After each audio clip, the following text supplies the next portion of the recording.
Robin Hood and Little John walking through the forest, laughing back and forth at what the other has to say. Reminiscing this and that and having such a good time. Oodle-lolly, golly, what a day. Never ever thinking there was danger in the water they were drinking, they just guzzle it down. Never dreaming that a scheming sheriff and his posse was a-watching them and gathered around. Robin Hood and Little John running through the forest, jumping fences, dodging trees and trying to get away. Contemplating nothing but escaping, finally making it. Oodle-lolly, golly, what a day. Oodle-lolly, golly, what a day.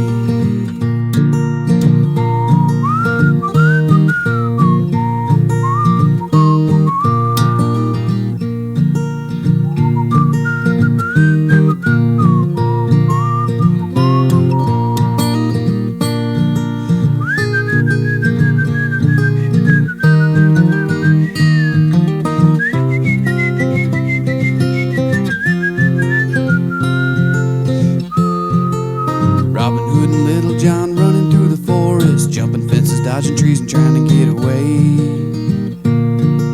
Contemplating nothing but escaping, finally making it. Oodle-lolly, golly, what a day. Oodle-lolly, golly, what a day. Good evening, everybody. Welcome to Disney Movie Stack. I'm your host, Ray Gootz, and we're here with Eric Frost. Eric, how you doing? Ready to go. Let's get started. All right, cool. So we just watched Robin Hood from 1973. But before we get into that, Eric, how long are you doing stand-up? About 14 years off and on. Okay. About a year and a half back solid. Okay, cool. And what made you get into stand-up? People always misunderstood me and what my intent was when I was saying things. Mm-hmm. And then I saw Chris Rock's Never Scared. I bought it in like the bargain bin at Walmart. I used to buy like a $7 Walmart movie every week. I didn't even know who Chris Rock was. He was a stand-up. I just liked the cover. And then I saw him tackling all these issues that I wanted to talk about. And I was like, oh, well, I can do that. Okay. And that's from that moment on, so I can talk about the shit I want to talk about. Just I have to do it the right way. Mm-hmm. Yeah. And that's what got you into stand-up comedy? I think I was a comic midway through that special. Really? I hadn't been on stage yet, and it probably took me another year before I actually got on. Mm-hmm. But I was like, yeah, that dude is making me feel the way and understand shit that I knew were problems but couldn't explain, and he just fucking cut the fat and got straight to the point. Had you watched comedy before that, or was that first stand-up special I ever saw? Really? How old were you at the time? 20, 21, something like that. Wow, that's where'd you grow up again? Baltimore, but I just never saw stand-up, or if I did, I don't remember it. That's insane that you didn't see stand-up, because I watched so much. I mean, I was like 4 or 5 years old. There was a show on Channel 5 on Saturday nights, and it was live at the comic strip or improv, but it was like stand-up, and I would watch it at 4 or 5 years old, and I was like, oh, this is awesome. And I'm just so surprised you never really saw stand-up. I know. Maybe I did, and I just don't remember, but I don't even remember thinking about it as an art form. Wow, okay. Just not really realizing that was available. And did you start doing stand-up over in Baltimore, or did you go in Baltimore, yeah. Some chick, I tried acting for a little bit, and I was horrible at that. I almost rapped for a little bit as well. Not good at that either. They wanted me to dress up. And then they gave me like an outfit I should have for a show. They wanted me to wear like chains and like shit. Amy Kenny, Malibu's Most Wanted. Yeah, they were like, here, wear this white tee and these pants. I'm like, go fuck yourself. Yeah. If you don't like me, you don't want me. Mm-hmm. And then, then I found my roommate's wife was like, you don't have the balls to do that. And I was like, well, go fuck yourself. And then I went and booked a show at a club. And I remember just fucking overselling it like an idiot. And the guy, I was horrible, but the guy was like, how many people can you bring? And I was like, how many people can you fit? Like I said, like so, like mad of fact, like such a dick. And that gave me a club spot like 3 weeks later. Okay. And I ended up bringing like 40 people. Like I fucking made flyers on Photoshop, posted them all over the neighborhood. I worked at some convenience store and I handed them to everybody. Wow. I crushed my first set. And you were like, I got this. Yeah, I was like, I'm going to do it. And then he's like, you want to come back tomorrow? I'm like, fuck yeah, I want to come back tomorrow. And I went to do a whole new set and gobbled dicks. So bad. It was so bad. It was so like looking back on it, it's so much fun. But like I was like, one set, you are as good as you think you are. And the second set's like, no, you got to go back to work, kid. I'm Eminem. Yeah, like, I'm the real deal. He's like, no, you just got lucky. Mm-hmm. That's insane. And when did you move to New York City? 2010, because that's when they had the World Cup. The one with the Vuvuzelas.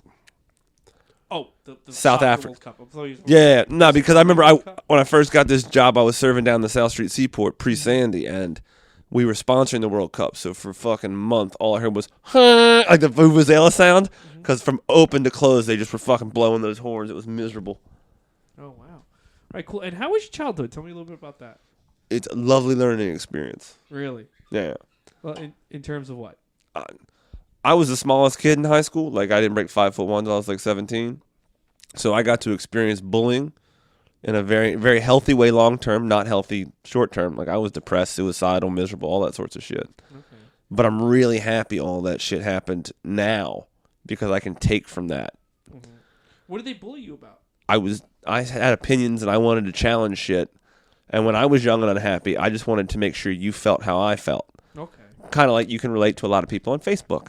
Yes, a lot of people on Facebook who, the minute that Kobe Bryant died, Yeah, I was just like, going. who cares? Who gives a fuck? But no, that's your own unhappiness Yeah. that you're trying to bring someone down with. And I was that kid when I was younger. Like I could like analyze. Like I know about you, but I'd be able to meet you and be like, "You're mad that your parents are passed." You know, like I would say shit like that. That wasn't to be funny. It was to be hurtful.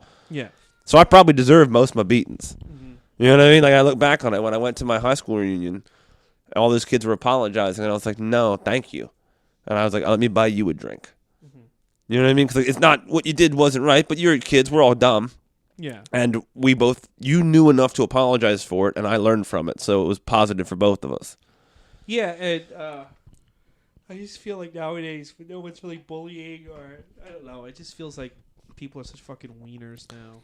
Well, you kind of need to get your ass kicked. It's going to backfire because, like, if our country is not doing any bullying, and everyone else's country is like, if you're not the strongest, you don't get to eat today.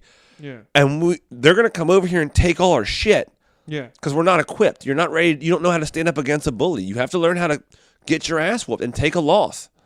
It's good for you. Oh yeah, 110%. Losing is learning. You need to learn how to fight for what's yours. Nobody really knows that anymore. They just think things should be given to them. It doesn't have to be physical fight. Like, it doesn't have to get to that point. I mean, you should probably feel what it feels like to be struck by another human being. Yeah. But it doesn't. No, you have to be like, nah, kid, fuck off. You have to learn how to do that. Yeah. And your entire childhood was in Baltimore? Childhood, Baltimore, the surrounding counties. Okay, cool. All right. And we moved around a lot, but in that area. All right. And how were cartoons a big part of your childhood?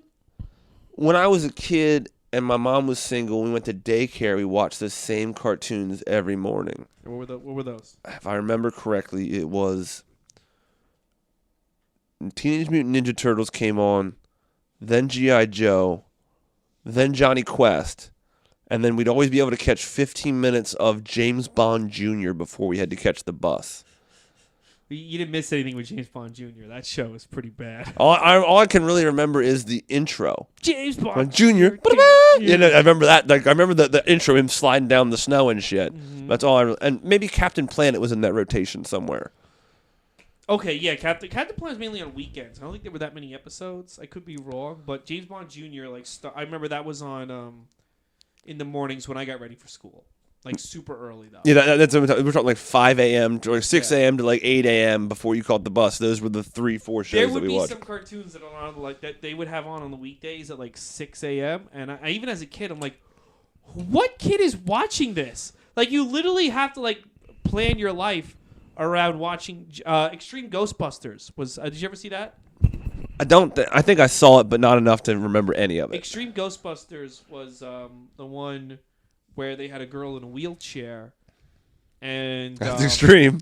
Yeah, and Egon. She took it too extreme. Yeah, basically this new movie is probably a reboot, but it was on at like 7 or 6:30 in the morning, and I loved Ghostbusters, but I gotta go to school all day, and then I got drama club at night. I literally would have to revamp my entire life to watch that cartoon. We did that when we were teenagers with a TV show called Darkstalkers. Mm-hmm. That was on like 7 in the morning. We would try to stay up all night and just keep it and not fall asleep. So if we did stay up enough to watch it, we would be exhausted for the entire day. And if we didn't, we'd pass at like 5:30 a.m. And you know what I mean? It was Yeah. totally not worth it. Yeah, I just don't know why you would invest all this money Like, I never saw Beastmasters, even though everyone says that's like the best Transformer cartoon. It was the CGI when you Never saw it. Beast Wars, I mean. Okay, Again, never watched it, but I know what you're talking about. everyone swears by it, but I'm like, you had to like either not get any sleep or go to bed at like 10 at night to be up and ready to watch it. So I just never knew why they had brand new cartoons on that early. It just made no sense to me. There had to be like a group of, maybe it was like a time zone thing. Maybe Where like for us in the East Coast, it was like, what the fuck? It's like 5 a.m, but on like the West Coast, like, oh, 8 a.m. No, Perfect. West Coast 5 a.m. So Did they? Okay. Yeah, it was weird. I'll tell you this. I think I can tell, because we're close to the same age. Yeah. I think I can tell everything I need to know about a person by who their favorite Ninja Turtle is. Oh, mine's Raphael. That makes sense. Yeah, is that yours? Yeah. Yeah. I assume most comics is Raphael. Yeah. Like, fuck you, fuck your system. I do things my way. Fuck off. Like, just. Yeah, he's the most interesting one. The other, especially in the movie, the original movie, he's the only one that's like, no, I'm gonna do what I want. Yeah, he's the most interesting one. It's fun. In the cartoon series, they didn't give him a lot to do. It's almost like they were nervous to really go too far with him because he would. There's so many different rules for Saturday mornings that his character breaks those rules. Yeah, his character is literally like, fuck your rules. Yeah, so like he didn't have a lot to do in the cartoons. More like Donatello and Michelangelo had more to say and do.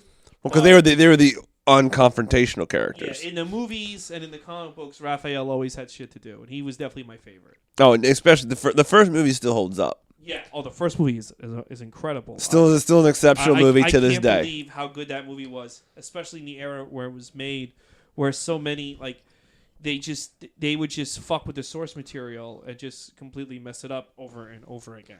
No, they kept it really simple. They kept Shredder, Tatsu, the Foot. Mm-hmm. You know what I mean? The person they cast for Casey Jones was like a character actor for the next 60 years of his life. Oh, I remember that guy. Yeah, I don't know remember who he is, but you see him everywhere. Yeah, but that first movie was amazing. Now, how about Disney? Was Disney a big part of your childhood? No, not at all. Really? Nope. No, I'm not going on the right. Like I don't know if I've ever seen Beauty of the Beast or something like that. Like I never. So then, how? Because a little backstory. Usually, I tell this later on. You asked to do Robin Hood because you said it's your second favorite animated film. How did you manage to see that then if you weren't really that into Disney? I don't remember vividly, but I'm gonna have to assume logically that when my mom and my dad split up, my dad went to live with my mother or my grandmother for a while to save up money to get a house, and my grandmother had all these movies. It's like a big, not to the extent of yours, but probably the extent of this cabinet. Okay, you know what I mean? There's a big cabinet in my living room with most of my 4K Blu-rays. Okay, yeah, but I mean not like the full extent, but she had hundreds of VHS, which was a big thing in like the 90s. Yeah. So we just would basically watch all the movies that she bought, I assume, for all her grandkids. Okay.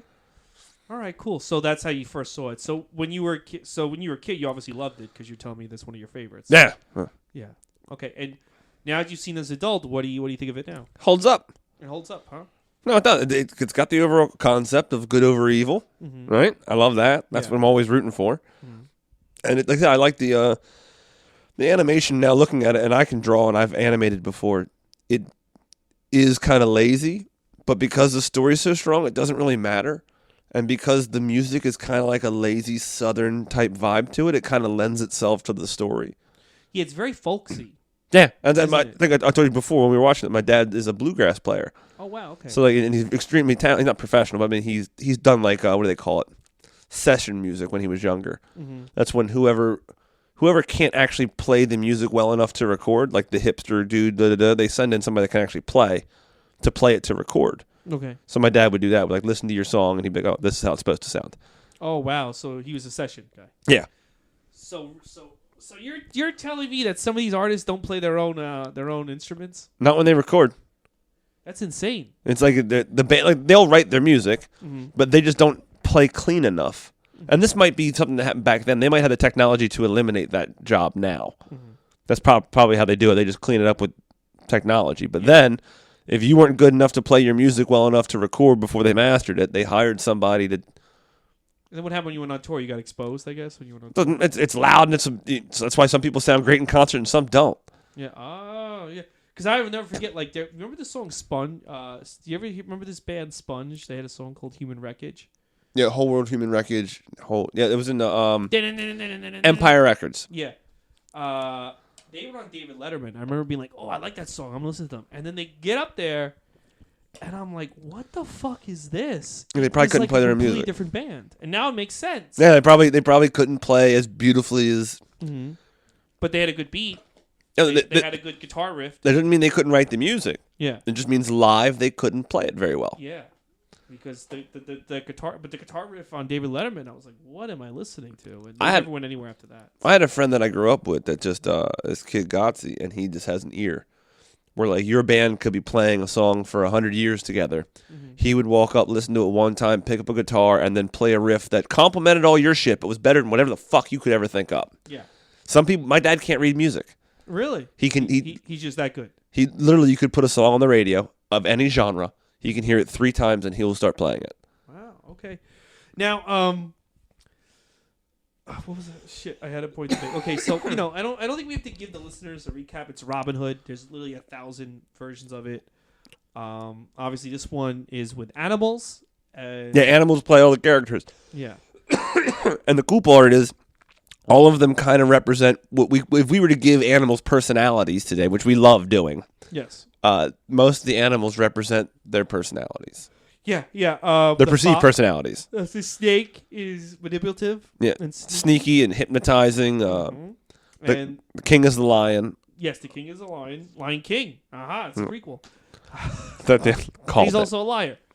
The wolf is a Sugar Nottingham. Is that a wolf? I thought he was a bear too. No, it's a wolf. Originally, because the guy, the bear is Little John. Originally, I was reading up on Wikipedia. They wanted the Sheriff of Nottingham to be a goat, and the higher ups overruled that. Well, I thought he was a bear too.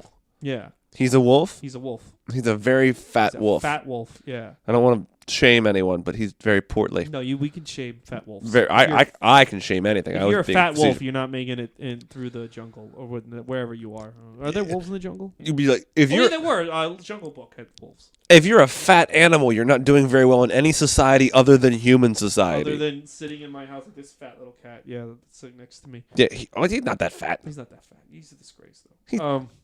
He's chubby. He's not fat. Like, no. I've seen cats waddle. Your cat's not waddling. No, he can move. He's got hate in his eyes.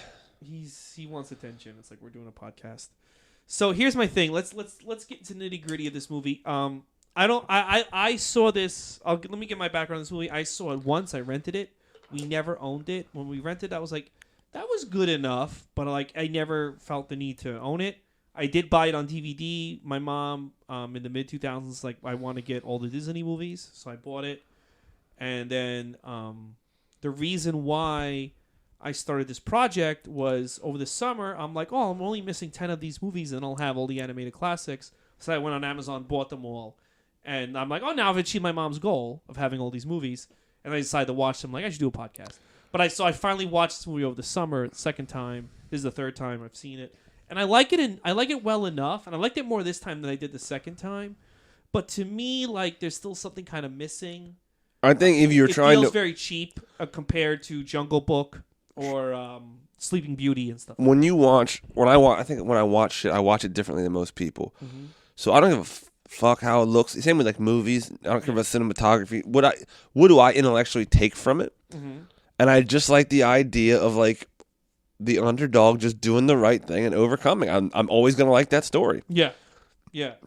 Well, the underdog does conquer, does take things, but there's a lot of interesting things in this movie that I was picking up, and I want to talk about it with you. Like, for example, the king and his assistant Snake. Yeah, you talk about that. I like that. Yeah, I think they're kind of gay for one another. I think that. Because you mentioned at the beginning, and I watched that, I think the snake is definitely gay for the king. Mm-hmm. But I don't think the king acknowledges anything other than himself. You know, I when I watched the movie for the summer, I thought the king was also into the snake. But now that I'm rewatching it, you're right. I think the king is very self-centered. The snake wants to D, but the king is just too self-centered. Well, that's what I was saying when we were watching. Like the snake is literally the king's dildo. Yeah. Well, that's the reason when it all snapped into place is at the end of the movie when Robin Hood is invading the castle. The snake is sleeping at the foot of the bed of the king, and to me that implies there's a hanky panky going on because he doesn't have any interest in women. Is he related to Maid Marian? the king? They never describe how the fox and the king I know his brother said he's related to Maid Marian, but how is Well, they have to be if the king and King Richard and the false King John yes are related brothers, and Maid Marian's related to Richard. They have to be related. So how the fuck did that happen? It's very progressive. 1973, trans species wasn't a thing yet. They were the first ones to introduce it. Very open-minded. By the way, you had a great point when watching the movie. Is that the King John goes insane, starts taxing and imprisoning everybody after Robin Hood gets a couple of victories over him, and you were like, he's not a racial profiler, because if he was, he would just be like, fuck it, get all the foxes. Yeah, let's lock up all the foxes. Get all the foxes. That would have solved your problem. Yeah, just get rid of anything that looks like a fox.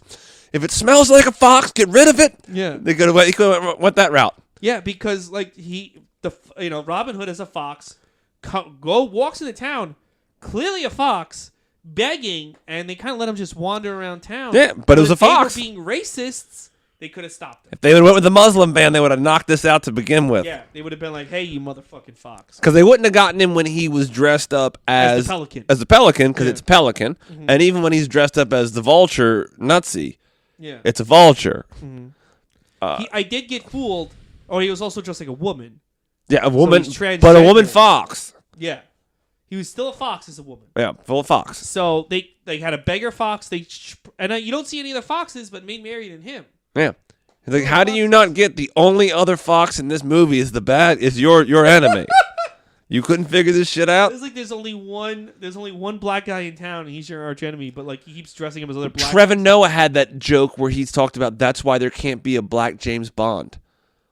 Yeah. Because everywhere else it'd be like, where is he? There he is! Like every rich neighborhood. He'd be like, where is he? There he is. It's like, my name is Bond. James Bond. We know you're the only black guy in the fucking room. Yeah. Like he had this great joke about it. It was fucking really clever. It makes sense because half the time James Bond's a spy. And some rich fucking white bougie blah blah blah. And if you're the only black guy, like, that one. Yeah. The same one. There. Or you're going to put him in whiteface the whole time? Yeah, that's true. Yeah, no, that's the same. Yeah, you're gonna get the Wayans brothers to play James Bond. Is that what's gonna happen here? Yeah, want to drag one of those guys out of retirement? Maybe they have kids now; they can do it. Yeah, I still think eventually there's gonna be a black James Bond, just because I don't know, because the way the world is. But I mean, I don't care as long as they don't change who Bond is. No, either. He's going to have to make a lot of more missions in either Africa or United States. It depends on how they could flip it, and they could say that James Bond isn't a person, but a name that they give to each new agent. Well, that's what I think they should have done years ago. They should have had a movie where they had all the Bonds come back and reveal that each person becomes Bond gets the memories of the last Bond put in their head and stuff. Or maybe not memories. Look, dude, like that Bond died. You're the new 007. You're the new James Bond. Well, the only reason I say this is because Pierce Brosnan's Bond is still mourning the death of his wife in the one on Her Majesty's Secret Service. His wife dies, and he's still mourning her in GoldenEye. Oh, but the actors changed. It's supposed to be the same Bond, but it's 30 years apart. So that was kind of weird when they're referencing on Majesty's Secret Service. Which is it's 30 years ago. Well, at this point, they can't pretend it's the same Bond because now they've rebooted Spectre and everything. Yeah. No, but like what I'm saying is like the original Bond was like what in the 60s, 70s? 60s. That Bond would be 120 now. Well, I mean, unless there's technically the first Bond is still alive. Yeah, but he has Alzheimer's. He doesn't remember it. I know. Well, he's still there. Well, wouldn't that make him a better spy? You can't interrogate him. You can't tell what he doesn't know. They could do that. They could bring back Sean Connery, say that he Alzheimer's all the previous Bonds, they forgot all of them. It was all just some weird memory, and then this is the new Bond. And he could tell all that stories to new Black Bond, and then Black Bond would be James Bond, and that way you would. That's true. We could do that. Yeah. Yeah, we could do that. What you're talking about? I don't know my name. Yeah. So he's very progressive. Even though he's evil and manipulates everyone. The other thing we want. Very open-minded. This is like this. I'm trying to think. How do you? He's a liberal king. Yeah, that's exactly what I was thinking. Like, he still wants all the money, and will imprison you, but he's willing to let you live your best life. Yeah, which is nice. That's why he's sucking his thumb like a crybaby. Yeah, he's sucking his thumb. Yes, the whole movie he's sucking his thumb. He is sucking his thumb. That's why, I really do feel like they're both queer-coded the snake and the king. Well, it'd be hard to know because it's like the 70s and they can't just openly do gay anything. Yeah, well, they can't be like these two love each other's penises. Yes, that's true. But yeah. They can't just make the snake some long slithering phallic object that the king loves so much. I do like the fact that the snake was using his coils like the shoulders. Oh yeah, in the beginning when he throws his coils over and makes his elbows like he's leaning on his arms like every human being does. That was kind of a neat. I thought stuff like that was kind of cool. So that was pretty cool. The other thing is you brought up, and I should have paid more attention to this. Oh, the hen. The hen is the first woman to physically beat up men in a Disney movie to this point. An animated movie. I don't know about the live action ones. I haven't watched those. Yeah, it's the big. They call her fat, and she doesn't give a fuck. Yes. To her credit, they call her fat, and she uses it to.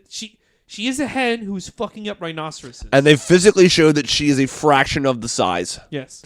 It's just as unrealistic as Captain Marvel is today. Yes. But for some reason they give her superpowers. This is is different. better than Captain Marvel.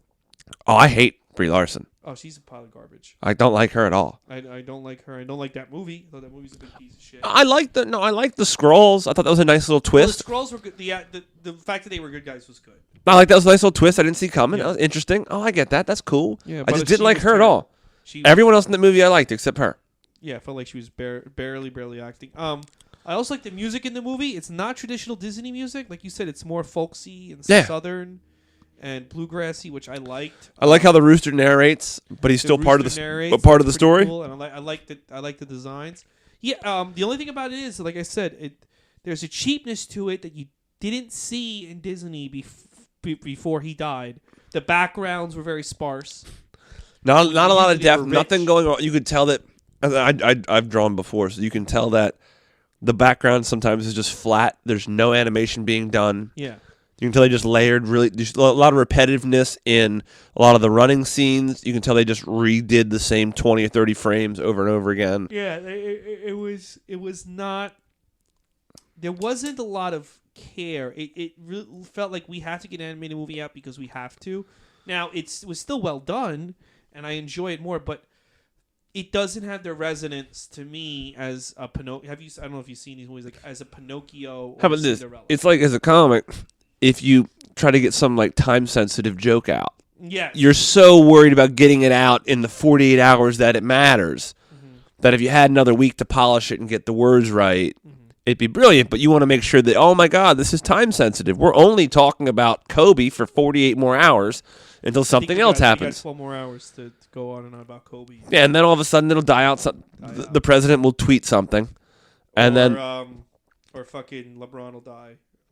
Oh, dude, that'd be rough on LA. That'd be rough on. I think Cleveland would burn down if he died. They would. I think he's going to go back and buy the Cavaliers. I mean, I would.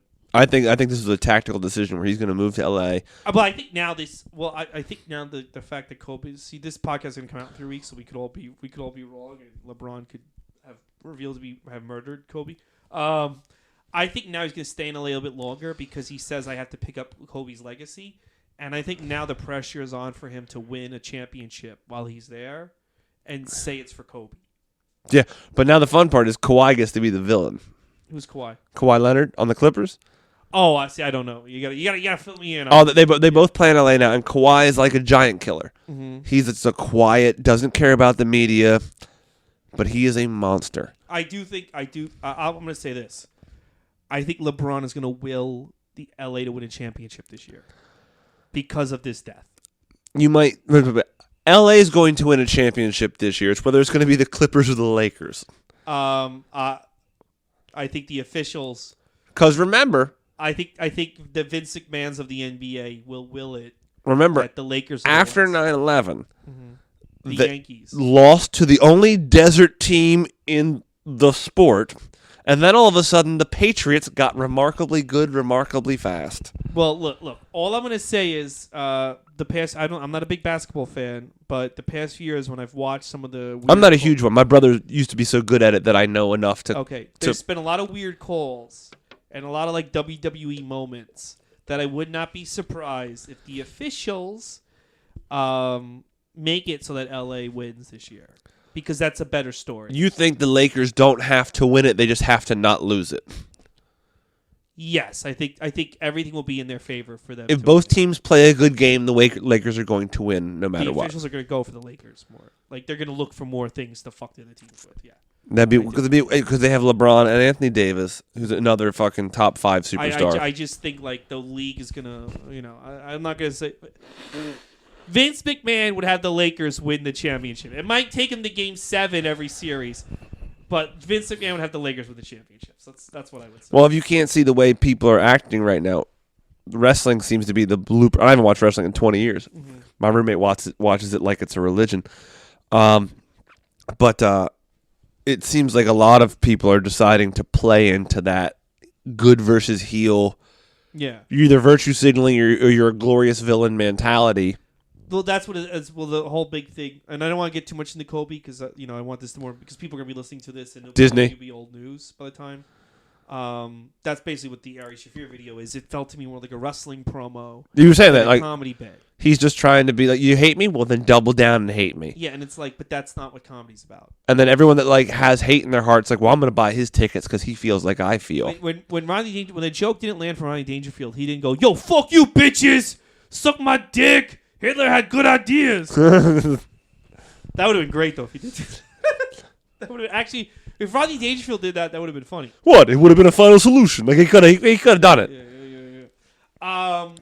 So overall, let me see if there's any other thoughts we should get out. But so here's the weird thing: as I've been doing this podcast, getting comedians lined up, a lot of comedians, including Liz Mealy in the last episode, have said Robin Hood is one of their favorite Disney films. Dennis Rooney, you've said it. I think there was some other person who said it too. And then how did I get it? I know the first one who said I said it first because I went immediately. Liz Mealy got Aristocats because she loves cats. She does a lot of work with cats, so that's a natural. And you literally, when I announced I'm doing this, and I'm like trying to figure out who's going to do what, you said I want Robin Hood, and that's such a long way off. I'm like, perfect, because no real comedian reminded me of Robin Hood at that moment. Like some comedians reminded me of certain movies, like I said, Liz Mealy with the cats. Okay, because you know her well enough to know her personality. Yeah, and for example, a comedian I don't really know well, but I forget her, Isabel Hagen. She also plays the violin, so I'm probably going to ask her to do Fantasia 2000. We'll see if she does it. And Katherine Henson was a drug addict, so Alison Wonderland, even though she didn't wind up doing it because of scheduling, I had Natalie Cuomo do it. So there were certain comedians who reminded me of certain movies. So when you asked for Robin Hood, but I was like, why does everybody love this movie so much? Because like I really didn't like it that much, and as a kid, and I remember a lot of my other friends liking it. But now I was doing some research. This was the first movie Disney put out on VHS. Yeah, so it's the first probably movie people of our generation in our 30s and 40s. The first one that you can guarantee that all of us saw. Yeah, because they wanted to be very careful about putting these out on VHS because they were still putting these out in theaters. Like I saw Snow White in theaters. I've never seen a Disney movie in a theater, like an animated film. Oh, really? Okay, I saw. Well, I've seen Snow White in a theater. I saw Great Mouse. I haven't seen that many. Great Mouse Detective. I think I saw Cinderella in a theater. Jungle Book in a theater. Because they were still re-releasing these movies to theaters. They were still like events. And because it was like if you give it to VHS, they don't have to come to the theater anymore. They money. Yeah. So they put out the half-assed animated Robin Hood. And this one they re-released in 1982, and nobody went to go. I mean, I think it was 1980, and nobody went to go see it the second time around. So like, well, nobody went to go. We didn't make any money on the theater anyway. The second go around, so just put it out on VHS as the first one. And I don't think it was ever. I remember it always being in my video store. So I had a video store called Video 21, and in the kids section, I remember video stores. Yeah, oh yeah. And most of the kids sections in my area, this was always on the shelf, so it was always easily available to rent, as opposed to the other ones. Well, it's the same thing. Like you live in New York your whole life, right? You live right here. Yeah. Astoria. How many times have you been to the Empire State Building? Because it's always there. Yeah. You don't need to go. Because it's always there. Like I'm from Baltimore, and like fucking, I went to the aquarium twice. It's like one of the best aquariums in the world. Oh, it is? Supposedly, I've been there twice. Yeah. And once was a field trip, and the other was taking someone's kid. Oh wow! So it was kid related both times. Yeah. So I feel like that's why a lot of comedians have responded to it over the years, and why it's kind of endured. And here's the other thing: I saw an article. I didn't realize this. A lot of people are sexually attracted to Robin Hood, and a lot of people actually attest Robin Hood as the reason they got into furries. Do you know what furries are? I understand the concept. That I don't understand how anybody Humanoid get. animals. No, I get it. It's just fucking weird. It's fucking bizarre. You're allowed to feel that way, but I'm allowed to feel like you're a fucking weirdo. It's scary to me. But Robin Hood, the people were very sexually attracted to him, and I can kind of see that because if you're kind of freaky deaky, he does dress up like a woman. He is very cavalier. Every representation of Robin Hood is basically there's an oppressive evil, and someone says, "Fuck you, fuck the system. I'm gonna take from you, give to all the people that aren't strong enough, and I'm gonna win." Yeah. Everyone has that dream, unless you're the person that's got the power. Unless you're Donald Trump. Donald Trump's like, Robin Hood's a dick. Yeah, that's the guy coming to get me. Yeah. The only people that don't like that. The funny part is Trump is so egotistical, he probably perceives himself as Robin Hood. You know, it's so funny because I do think the Democrats, I think what they're missing is none of the candidates they're putting up have a Robin Hood quality, which is like, I'm a rogue who's going to defeat this rich, conceited. They had one, they called her a Russian spy 36 hours into her... Taval or something? Tulsi Gabbard? Oh, yeah.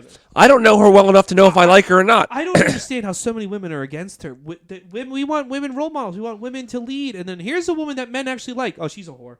She's a whore. Here's a fucking woman that served her country for years. And I don't even know enough about her to know whether I like her or not. So many women are like, fuck her. It's weird. It's very...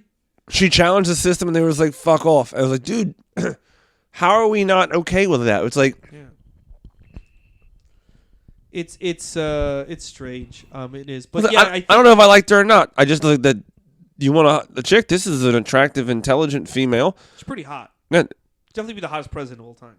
Well, I mean, Obama was pretty fit. Kennedy was pretty hot. If we're just being objective, Bang Obama or Kennedy. like I'm not sexually attracted to men, but I can still be objective on who is attractive. And Kennedy was a fucking stunner. Thomas Jefferson looks good in his photos. I'll just tell you that much. Yeah, but they had brushes. I know he had slaves, but I mean, we're talking about physical looks. Who knows what this Tulsi Gabbard? What's her name? I just call her Tulsi Gabbard. Tulsi Gabbard. Tulsi Gabbard. I should give Trump that name so that's what he can call her. Because you know he's going to come up with a stupid name for her. He doesn't have to now. She's not in the running. Oh, she's out? She already left? She's done. Oh, you know. I'm sure Bernie Sanders will go far. Anyway, let's not get political. Let's get Disney. Let me ask you this. I can make Disney political. Give me a minute. Well, Robin Hood is political. We already talked about like trans species and da. Yeah. We can make this stuff. Well, no, but that's politics within the movieverse. Which is nice. Yes. Yeah. We'll keep it relevant. Keep it relevant. What I didn't like, I told you this. I don't like at the end of the movie when Robin Hood's greedy ass takes all Prince John's gold. Yeah. Why but did then you take those last 2 bags? Those last 2 bags, you took 400 bags of gold. You dumb twat.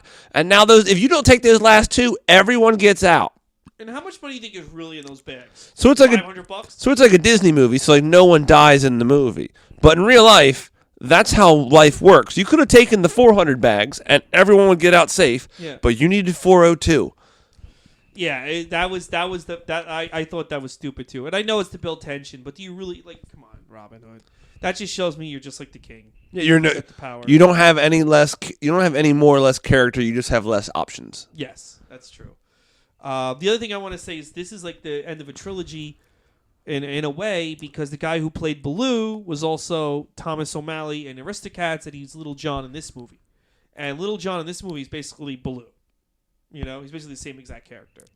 The noble sidekick and... Yeah, he's basically Baloo. So, it's funny how they just used that actor for 3 straight movies as basically the same character. Because Thomas O'Malley is basically like Baloo the cat, and now this is Baloo in medieval times, and Baloo. So he's just got that doting, I'm not a lead character voice. Yeah, he's got the uncle voice. Backup dancer voice. Yeah, so he was in this. So let me ask you a question, Eric Frost. Do you ever plan on having children? I mean, mathematically, it's probable I probably do, but I mean... Well, the pussy you score. Who knows? No, I have some. Who knows? I don't keep that much... No, it's not a plan, yes or no. Mm-hmm. I'm not, looking for it. Okay. Same with, a relationship. I'm not looking for it, but I'm okay with it if it happens organically. All right. So let me ask you this. If you did have kids, would you show them Robin Hood? Obviously. Okay. So it was one of your favorites. Now... You said this was your second favorite. What's your favorite animated film? Secret of NIMH. Hands down, not even close. It's Secret of NIMH was a dark, thoughtful. I thought it was dark and thoughtful when I was a kid before I was even had thoughts. Okay. I don't know why I liked it, but just the movie said a ton. It's a dark. I mean, if you like Secret of NIMH, you should check out Fox and the Hound because that is a dark Disney movie. It is. If you watch my comedy at all, I like to challenge things. Yeah. Even if I'm wrong. I'm gonna say this: the Rescuers, Fox and the Hound. Well, I'm gonna say more so Fox. Fox and the Hound is that animation studio just fucking angry that Disney's not there. And like, what the fuck do we do? Because these movies aren't working anymore, and it's just like this angry movie, but it works. This is our shot in the dark. Let's hope this our Hail Mary. It's more like the stage of grief when you're like just angry. That's like the anger, And then Robin Hood's bargaining. Yeah, but bargaining was Great Mouse Detective, I think. But like an acceptance is Little Mermaid. Like I've got to move on in my life. Okay. But like it's basically like 20 years because he died in 68, 80. You should take that and post it. You should find like the 5 stages of grief from Walt Disney's death and attribute movies to it because that's what these movies kind of feel like. Because that's funny. Yeah. And anybody that's a Disney fan like you will resonate with that instantly. I don't want to tell you, Fox and Hound starts with no music. It's like deadly silence, and then all of a sudden, this fox is running through the forest crying for help. Like it's just like, how is this how you start a Disney movie? You know what I mean? Like it's just so dark and fucked up. And there's moments where it gets all cutesy, but it's not. It's not like how it was. In Secret of NIMH, when they introduce like Nicodemus and the owl, it's legit uncomfortable. Even as an adult, it's creepy. Yeah, well, and that's the thing because half the production studio, half the production crew in Fox and the Hound left that movie to make Secret of NIMH, and they both kind of come from this dark, we're just pissed Walt Disney's not here anymore place, I feel. Yeah, but I thought Secret of NIMH just had so much depth to it in terms of like how powers transferred and blah blah. And Secret of NIMH, powerful female character that nobody talks about. I love it too. Like now, like when they made Captain Marvel and when they made Rey, the main character in Star Wars. Like we've never had these female characters, and I'm like, Secret of NIMH, Wonder Woman TV series. Secret of NIMH is literally like the whole Slater's Supergirl. The whole fate of the entire farm wastes in some chick's hands. Yeah. She's got to, and she's got to have all the power. She's got to do the character. She is the center of the fucking movie, and it's awesome. Yeah. Why is it awesome? Because it's not fucking forced. Yeah. Because you could tell they just told a story, and this is the right story to tell. And in this story, the woman was the hero, and it's awesome. I bought it. I almost forgot that until I just was like, wait a minute, Eric. Your favorite cartoon, the woman's the fucking superhero. Yeah. I didn't even realize it until right now. I'm like, really? Your favorite one. I got an animation kick this summer, and I bought up a bunch of animated movies. And that and American Tail, which I did love, which is a very underrated movie. That's the Somewhere Out There one? I forgot about it. Not Five Goes West. The first one, American Goes Tail. But it's the same. It's the same, yeah. Oh, well, different people made Five Goes West. Five Goes West is more kiddie. Have you seen American Tail? I've seen both, but I don't remember which one's which. Which one has Somewhere Out There? American Tail, the first one. Okay, then I like that one as well. That they still play on the radio. That's like but like most, I don't know a lot of people under our age that have seen it. It hasn't, like people are not showing that movie to kids. Like it's kind of been faded into obscurity. But when it came out, I remember everyone being like, because it's real. Yeah, we rented it, and my mom was like, "This is how the Disney movies used to be. This is how it used to be Disney movies because it's a really great fucking movie." And I gotta watch Secret of NIMH. We gotta realize these Disney movies have so much power in them. Like we're all ones and zeros. You know what I mean? We're all programming, and it used to be programming kids to want to be better people. Yeah. Now you're programming marketing machines. So like they don't want you to have to think critically. They want you to know that you need to buy this movie and buy things that are in this movie. You know, that's it. Well, that's kind of what started with Little Mermaid. I mean, we'll get to that. But I'm going to get to that down the road in the podcast. But right now with Robin Hood, I don't know if they really knew as much about merch. Well, I think they did because they had a ton of merch for Snow White and all that other shit. But yeah, Robin Hood it's just a weird time in Disney history. It's not as bad as I remember it being. I know it's your favorite. It was an interesting movie. No, I don't care about what a movie looks like or sounds like. It's what I take away from it. And this was probably, I'm guessing as a kid, I don't remember. This is probably the first time that I watched like the good guy, just kind of overcome insurmountable odds, be charming as fuck while doing it. Yeah. You know what I mean? And I think the character designs. I'll tell you this much: it looks amazing on Disney Plus in HD. If you take away the music, this movie sucks. Yes, the music adds the chill. It has a very chill feel. Because it gives the depth of it. Like, dude, we're just telling a story, kids. I could also see people smoking weed to this movie because it's so chill.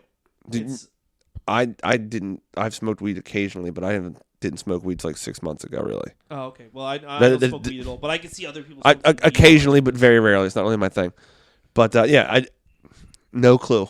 All right, Eric. Is there anything you want to plug? Is there? How can people find you on social media? Give us the rundown. Oh, I should do that. I'm really bad at my social stuff. Okay. Find me on Facebook, Eric Frost 13. My Instagram is Eric Frost 13, or you can find me on frostandtranslation.com. That's your website? Yeah. You should also call that. Have you put out an album yet or not yet? No. Well, I long time ago in the Black Clubs, it was called Stop Sucking at Life. Okay. I think Frost and Translation is an amazing title for a comedy special. I'm going to do it as a podcast. That's also a good title for a podcast. All right, Eric. So thank you so much for joining us. Thank you guys for listening. If you want to find me on social media, I'm Ray Gootz on Instagram, Facebook, and Twitter. Do you have any shows you want to plug? I know you have a show here in Astoria before I jump into my plugs. I'm going in my head. This is releasing in 3 weeks? Yes. Not this Friday, 2 weeks from this cool. Friday. Yeah. February 14th through the 17th, I'll be in Oakland at the Bay Area Black Comedy Festival. And May 7th and 8th, I'll be in Tampa, Florida. I don't know the name of the date, but find me on Facebook, and I'll have all the promo stuff for that. And don't you have a show at Domini's? Yeah, every last Monday of the month, I have a show at Domini's on Monday nights. It's a free show. And every first Saturday of the month, I have a show at LIC Tonsorial. It's $20 to get in. All you can drink beer, and we have all the best comics in the city working out. Yeah. And, thanks for reminding me, because I fucking forget all that. Okay, yeah, no, I got to remind you. And again, you can find me on social media, Ray Gootz, Instagram, Facebook, Twitter, Disney Movie Stack on Instagram and Twitter. We haven't created a Facebook page, and will we ever? Facebook's kind of dying out. People just screaming at you that Kobe should die. They're a bunch of herbs. And that's it. Next week, you can join me with Dennis Rooney as we talk about the many adventures of Winnie the Pooh, and we continue our adventure through the 70s. Eric, thank you so much for joining me, and have a great night. Thank you, brother. Good night, guys.